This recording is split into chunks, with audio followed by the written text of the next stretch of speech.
With the growing water crisis across the globe, wetlands remain a holder of billions of gallons of water for our use.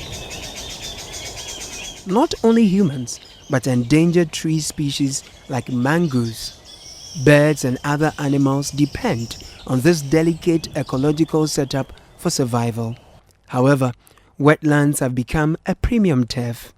Real estate and private developers are biting hard. What is left that has not been taken is about 20 to 25% of the whole size.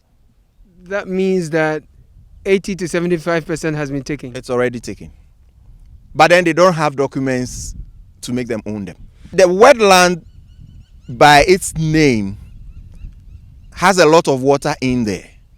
And so you building in a wetland, you are creating your own problem for yourself. Some are building huge retaining walls. That won't help.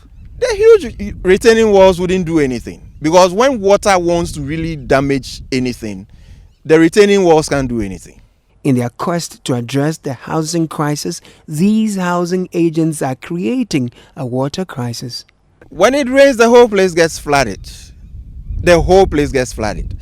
And I wonder why people will see these flats and still build.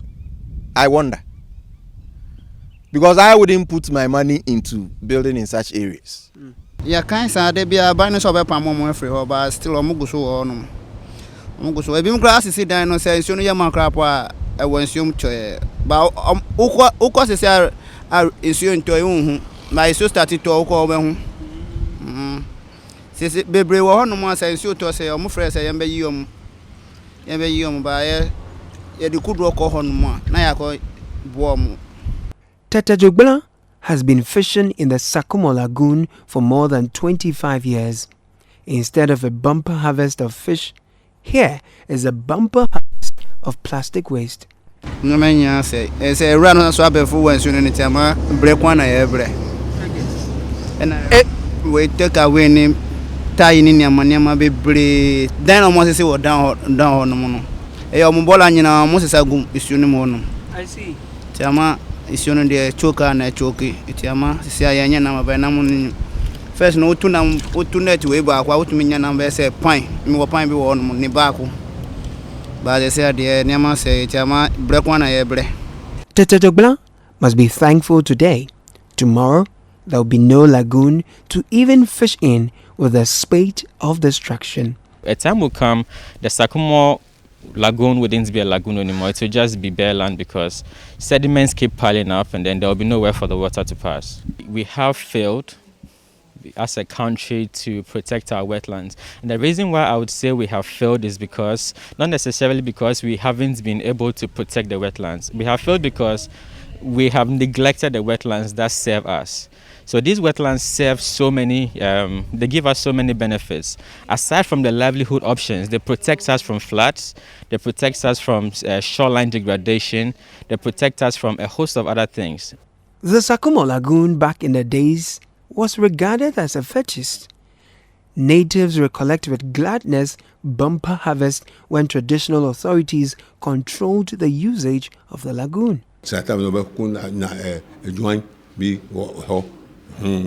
Tema fobe baba kwa adwa akoko bibia wo lagoon oye dise bibi dise bosun wo ho obeye sa nyama ni nyina tema fo no me papa no adanu obeye sa de no sa ta lagoon e kama bia wo ko pe benya fish benya ska obetos benya ska bibia fine say there what say.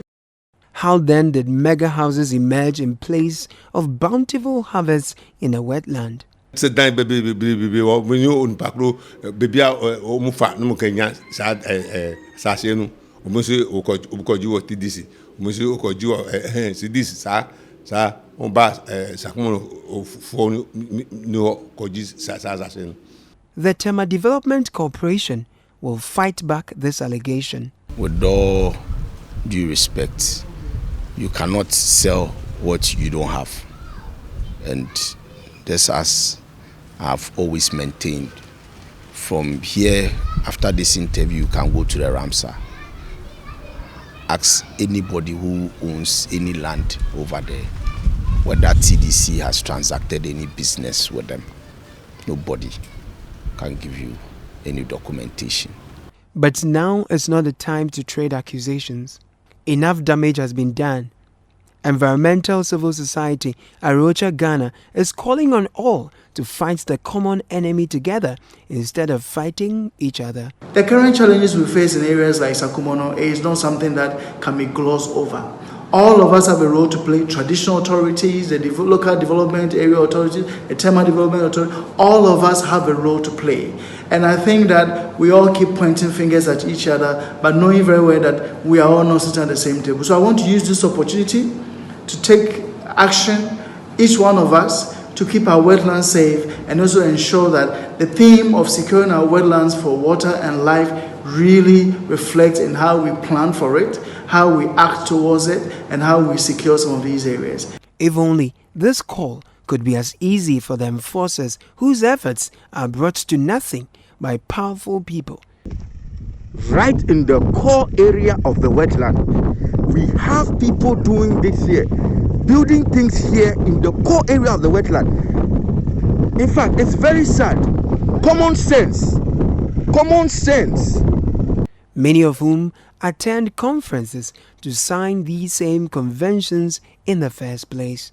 For the past 1 year, we have instituted a task force that we are moving about almost every day, stopping people from building. At least we have done a bit of enforcement, and we are still continuing with it. We are only hoping that they would understand us and leave the Ramsar site or the wetland for us. At their peak, wetlands like the Sakumono Lagoon are said to hold billions of flood waters. Now, 1 acre of a wetland like this one is said to hold 1.5 million gallons of flood water. If 80% of the Sakumono Ramsar site is said to be encroached upon, one can only imagine the danger the country is exposing itself to in the coming years. As the world pauses to reflect on World Wetlands Day, it's about time Ghana made good her obligations in the 1971 Ramsar Convention. And to you, private developers as well as real estate developers, it's not prudent to build in waterways and in wetlands. Stay away. Caleb Kuda for Citi News.